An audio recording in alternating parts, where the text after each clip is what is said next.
Hello friends, welcome to our channel. ఈరోజు వీడియోలో అమ్మమ్మల కాలం నాటి బెండకాయ పులుసును చూపించబోతున్నాను. చాలా తక్కువ పదార్థాలతో చాలా టేస్టీగా చేసుకోవచ్చు. అన్నం, రాగి సంకటి, చపాతీ, జొన్న రొట్టె ఇలా దేంట్లోనైనా చాలా రుచిగా ఉంటుంది. తినే కొద్దీ ఇంకా చాలా రుచిగా అనిపిస్తుంది. దీనికోసం మనం ముందుగా ఒక నిమ్మకాయ సైజ్ అంత చింతపండును తీసుకొని శుభ్రంగా కడిగేసి ఒక అర్ధగంట సేపు నానబెట్టుకొని పులుసుని తీసుకొని పెట్టుకోండి. ఇప్పుడు స్టవ్ పైన ఒక కడాయిని పెట్టుకొని 2-3 టేబుల్ స్పూన్ల ఆయిల్ని వేసుకోండి. ఆయిల్ వేడెక్కాక ఇందులోనే కొంచెం జీలకర్ర ఆవాలు కూడా వేసుకోండి. జీలకర్ర ఆవాలు చిటపటలాడిన తర్వాత ఒక మీడియం సైజ్ ఉల్లిపాయను తీసుకొని సన్నగా పొడుగా కట్ చేసుకొని వేసుకోండి. అలాగే 4-5 పచ్చిమిర్చిని పొడుగా కట్ చేసుకొని వేసుకోండి. ఉల్లిపాయలు 2 నిమిషాలు ఫ్రై అయిన తర్వాత ఇందులోనే బెండకాయలను శుభ్రంగా కడుక్కొని పెద్ద పెద్ద ముక్కలుగా కట్ చేసుకొని వేసుకోండి. అలాగే ఒక టమాటాను కూడా కట్ చేసుకొని వేసుకోండి. ఇందులోనే కొంచెం సాల్ట్ వేసుకొని కలుపుకొని మగ్గించుకోండి. నేను ముందుగానే బెండకాయలోని జిగట పోవడానికి బెండకాయలను ఒక 5-10 నిమిషాల పాటు నూనె కానీ ఏం వేయకుండా పెనంపై వేయించుకున్నాను.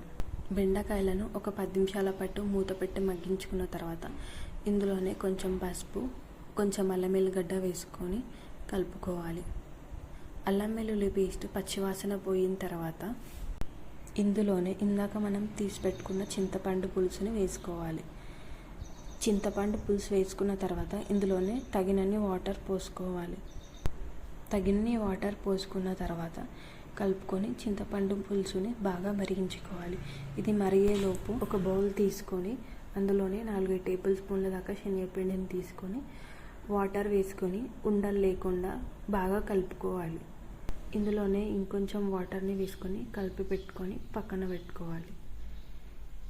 తర్వాత పులుసు బాగా మరిగిన తర్వాత కలిపి పెట్టుకున్న శనగపిండి మిశ్రమాన్ని కూడా వేసుకోవాలి. పిండి మిశ్రమాన్ని వేసుకుంటూ ఉండలు లేకుండా కలుపుకుంటూ ఉండాలి. ఒకవేళ కలపనట్లయితే ఉండలు కట్టేస్తుంది. కలుపుకున్న తర్వాత ఇందులోనే తగినన్ని వాటర్ని కూడా మళ్ళీ యాడ్ చేసుకోవాలి. ఇందులోనే ఒక 2-3 టేబుల్ స్పూన్ల దాకా కారం పొడిని, అలాగే రుచికి తగ్గట్టు ఉప్పును, ఇంకా అన్ని మసాలా దినుసులను కలిపి దంచుకొని వేసుకోండి. ఇలా మసాలాను దంచుకొని వేసుకోవడం వల్ల పులుసు టేస్ట్ మరింతగా పెరుగుతుంది. ఈ పులుసుని 10 నిమిషాల పాటు మూత పెట్టుకొని మరిగించుకోండి. 10 నిమిషాల తర్వాత దగ్గర పడిన తర్వాత కొంచెం కొత్తిమీరను కట్ చేసుకొని వేసుకోండి. అలాగే కొంచెం ధనియా పౌడర్ని, జీలకర్ర పౌడర్ని కూడా వేసుకొని దింపేసుకోండి.